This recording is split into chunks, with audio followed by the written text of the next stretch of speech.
دوسری چیز کہ صحابہ کرام رضوان اللہ تعالی علیہم کی جماعت، جس جماعت کی نظیر پر یہ سورج طلوع نہیں ہوا ہے، زمین اور آسمان نے اس جماعت کے بعد ایسی جماعت نہیں دیکھی ہے، اور نہ قیامت تک ایسی جماعت پیدا ہوگی۔ اللہ تبارک و تعالی نے ان کے تقوی اور طہارت کی گواہی دی ہے، بلکہ اپنے رضوان اور اپنی رضامندی اور اپنی خوشنودی کا مژدہ بھی ظاہر کر دیا ہے۔ رضی اللہ عنہم ورضوا عنہ، اللہ ان سے راضی ہو گئے، وہ اللہ سے راضی ہو گئے۔ اور اولئک الذین امتحن اللہ قلوبہم للتقوی، اللہ تبارک و تعالی نے تقوی کے لیے ان کا امتحان لے لیا، اور اس امتحان میں صحابہ کرام کی یہ جماعت پوری کھری اتری۔ تو ان کے تقوی کی گواہی تو قرآن نے دی ہے، اور یہی نہیں بلکہ نبی کریم صلی اللہ علیہ وسلم نے یہ بتایا کہ جو میرا طریقہ تھا وہی صحابہ کا بھی طریقہ تھا۔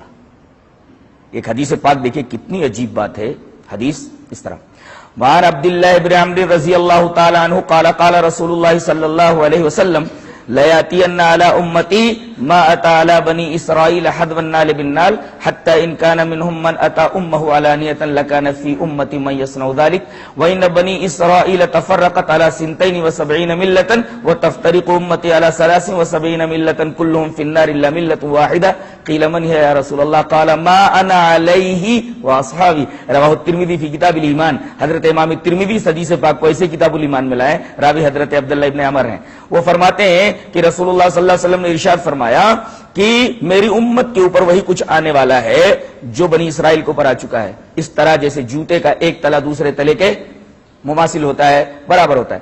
اور بنی اسرائیل 72 فرقوں میں بٹ گئے، میری امت 73 فرقوں میں بٹ جائے گی، اور سارے فرقے جہنمی ہوں گے سوائے ایک فرقے کے۔ ابھی شیخ نے یہ فرمایا کہ اہل حدیث کسی کے بیچ میں نماز پڑھ لیتا ہے، اس کا مطلب یہ ہوا کہ ایسا کرنے والا حق ایک نہیں مانتا، جبکہ حق ایک ہوتا ہے، حق 2 نہیں ہوتا، 3 نہیں ہوتا، 4 نہیں ہوتا، حق ہمیشہ ایک ہوتا ہے۔ یہ قرآن حکیم کا بیان ہے۔ اس کے بعد جو مرحلہ ہے صرف ضلالت کا ہے، ضلالت اور حق کے درمیان کوئی اور منزل نہیں ہے۔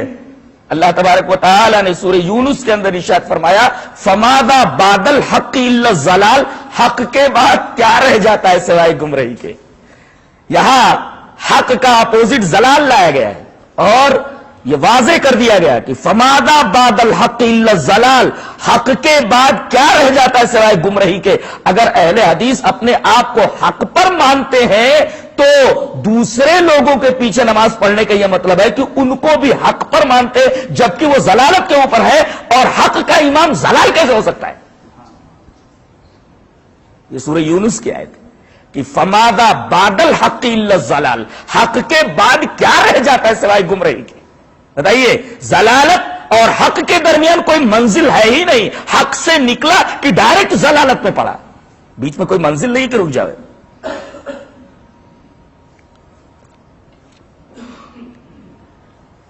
بنی اسرائیل 72 فرقوں میں بٹ گئے، میری امت 73 فرقوں میں بٹ جائے گی، سارے فرقے جہنم میں ہوں گے، فرقہ ناجیہ ایک ہوگا۔ پوچھا گیا وہ فرقہ کون سا ہوگا؟ آپ نے نام نہیں بتایا، نام نہیں بتایا، منہج بتایا۔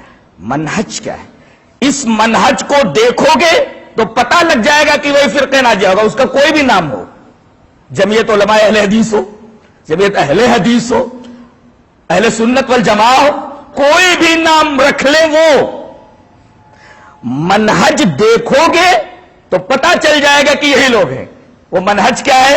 ما انا علیہ واصحابی، جس پر میں ہوں کافی تھا، لیکن اللہ کے رسول نے یہ نہیں فرمایا کہ ما انا علیہ، جس پر میں ہوں، بلکہ ایک ٹکڑا اور ملا لیا آپ نے، ما انا علیہ، جس پر میں ہوں، وہ اصحابی، اور میرے صحابہ ہے۔ اس کا مطلب جو صحابہ کرام کے طریقے کا انکار کرے در حقیقت وہ رسول کے منہج اور طریقے کا انکار کرتا ہے۔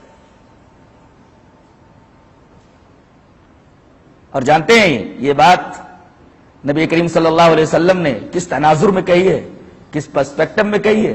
اس آیت کریمہ کے پرسپیکٹو میں ہے، تناظر میں ہے۔ کیا؟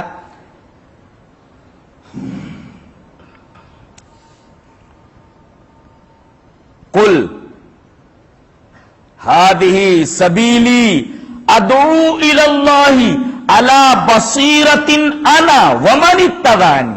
دیکھیے قرآن حکیم نے نبی سے یہ کہلوایا کہ آپ بولیے کیا کہ یہ میرا راستہ ہے ایک ہی، ہادی سبیلی، اور ادعو الی اللہ۔ عجیب بات تو یہ ہے کہ یہاں کلام غیبت سے تکلم کی طرف پھر گیا ہے، نہیں، یہ بلاغت کا ایک عجیب و غریب اسلوب ہے، جیسے غیبت ہے، ہادی سبیلی، یہ میرا راستہ ہے، کلام غیبت میں ہے، اور ڈائریکٹ کلام غیبت سے تکلم کی طرف پھر گیا۔ ادعو الی اللہ، یہ میرا راستہ ہے، میں اللہ کی طرف بلاتا ہوں، یعنی یہ راستہ میرا ہے، میں اللہ کی طرف بلاتا ہوں۔ یہ میرا راستہ اللہ کا بتایا ہوا راستہ ہے، یعنی جو میرے راستے پر نہیں چلتا در حقیقت اللہ کے راستے پر نہیں چلتا۔ دیکھ رہے آپ، قل ہذہ سبیلی، یہ میرا راستہ ہے، ٹھیک ہے، ادعو الی اللہ، یوں آپ کو کہنا چاہیے تھا کہ یہ اللہ کا راستہ، یہ میرا راستہ ہے، میں اپنے راستے کی طرف بلا رہا ہوں۔ آپ نے یہ نہیں کہا، بلکہ یہ کہلوایا گیا آپ سے کہ آپ ایسا بولیے، ہذہ سبیلی، یہ میرا راستہ ہے، ادعو الی اللہ، میں اللہ کی طرف بلاتا ہوں، یعنی میرا راستہ اللہ کا راستہ ہے، یعنی میرے راستے پر چل کر ہی اللہ کو پا سکو گے، یہ مطلب ہے۔ کوئی میرا راستہ چھوڑ دے تو وہ بھٹک جائے گا، اللہ نہیں ملے گا، سب مل جائیں گے مگر اللہ تو نہیں ملے گا جس نے میرا راستہ چھوڑ دیا۔ اور ایک نکتہ اور معلوم ہوا کہ نبی نے اللہ کی طرف بلایا ہے، لوگ ہیں شخصیتوں کی طرف بلاتے ہیں، امام ابو حنیفہ کی طرف آ جاؤ، امام مالک کی طرف آ جاؤ، امام شافعی کی طرف آ جاؤ، امام احمد بن حنبل کی طرف آ جاؤ، فلاں امام صاحب کی طرف آ جاؤ، فلاں پیر صاحب کی طرف آ جاؤ، شخصیات کی طرف بلاتے ہیں۔ نبی نے یہ کہا اللہ کے حکم سے، یہ میرا راستہ ہے، میں اللہ کی طرف بلاتا ہوں۔ عجیب بات ہے، کلام غیبت سے تکلم کی طرف پھر گیا ہے، اور علی بصیرۃ انا، دلیل کے ساتھ میں ہوں، دلیل پر میں ہوں، آنکھ کھلی رکھ کر کے میں چلتا ہوں، اور میرے متبعین بھی یعنی میرے صحابہ بھی بصیرت پر ہیں، اور بصیرت تقلید کی نقیض ہے، الٹا ہے اس کا، یعنی جو بصیرت پر ہوتا ہے وہ تقلید نہیں کرتا، بصیرت تقلید کی نقیض ہے، عین اس کا اپوزٹ ہے، جو بصیرت پر ہو وہ تقلید نہیں کر سکتا، اس لیے کہ تقلید میں آنکھ بند ہوتی ہے اور بصیرت میں آنکھ کھلی ہوئی ہوتی ہے۔ بھلا ایک نابینا بینا کے برابر کیسے ہو سکتا ہے؟ قل ہذہ سبیلی ادعو الی اللہ علی بصیرۃ انا ومن اتبعنی، جبکہ یہ کہہ دینا کافی ہوتا کہ میں بصیرت کے اوپر ہوں، یہ میرا راستہ، میں اللہ کی طرف بلاتا ہوں، میں بصیرت کے اوپر ہوں۔ وہ من اتبعنی آپ نے کیوں کہا؟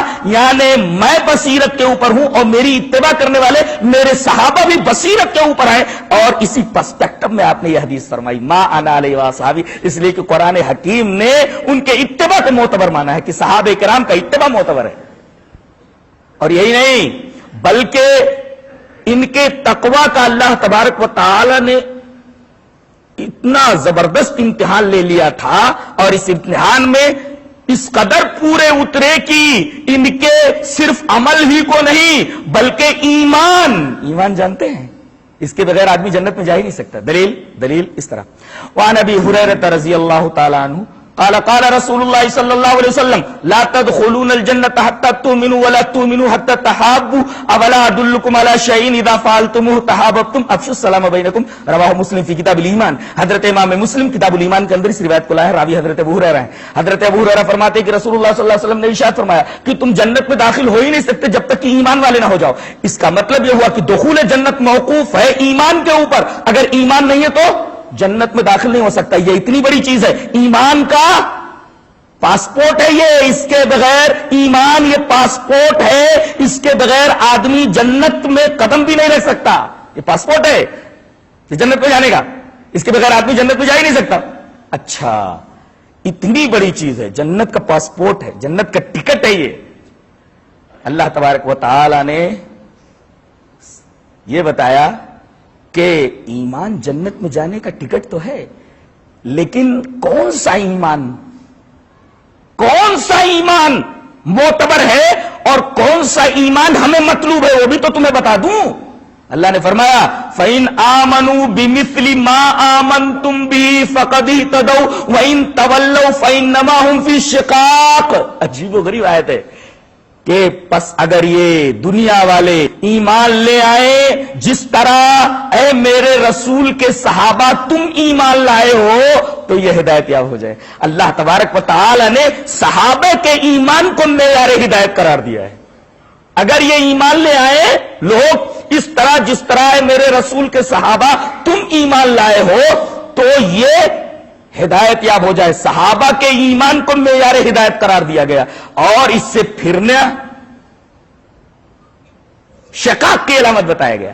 فَإِن تَوَلَّوْا فَإِنَّمَا هُمْ فِي شِقَاقٍ, اگر یہ پھر جائیں یعنی میرے رسول کے صحابہ جیسا ایمان ان کے پاس نہ ہو تو یہ گمراہی میں ہے, شقاق میں ہے. اور عجیب بات تو یہ کہ شقاق سے اس آیت کی طرف اشارہ کر دیا گیا کہ وَمَن يُشَاقِقِ الرَّسُولَ مِن بَعْدِ مَا تَبَيَّنَ الْهُدَىٰ وَيَتَّبِعْ غَيْرَ سَبِيلِ الْمُؤْمِنِينَ نُوَلِّهِ مَا تَوَلَّىٰ وَنُصْلِهِ جَهَنَّمَ وَسَاءَتْ مَصِيرًا, کہ جو شقاق اختیار کرے گا رسول سے, فَإِنَّمَا هُمْ فِي شِقَاقٍ آ گیا وہاں, وہ شقاق میں ہے. وہ شقاق کون سا ہے, وہ پھرنا کس طریقے کا ہے, وہ گمراہی کس طریقے کی ہے, رسول سے الگ ہو جانا. اصل میں شک کس کو بولتے ہیں, یہ کوئی ٹھوس چیز ہو اور اس کو بیچ سے پھاڑ دیا جائے اور ایک ٹکڑا دوسرے ٹکڑے سے الگ ہو جائے, اس کو کہتے ہیں شقاق. اس کا مطلب یہ ہوا کہ صحابہ کرام کے ایمان کے علاوہ اگر کوئی آدمی ایمان رکھتا ہے تو اس کا ایمان در حقیقت رسول کے ایمان سے الگ ہے, تبھی تو اس کے لیے شقاق کا لفظ استعمال کیا گیا. وَمَن يُشَاقِقِ الرَّسُولَ مِن بَعْدِ مَا تَبَيَّنَ, اس کا ٹھکانہ کہاں ہے, جہنم.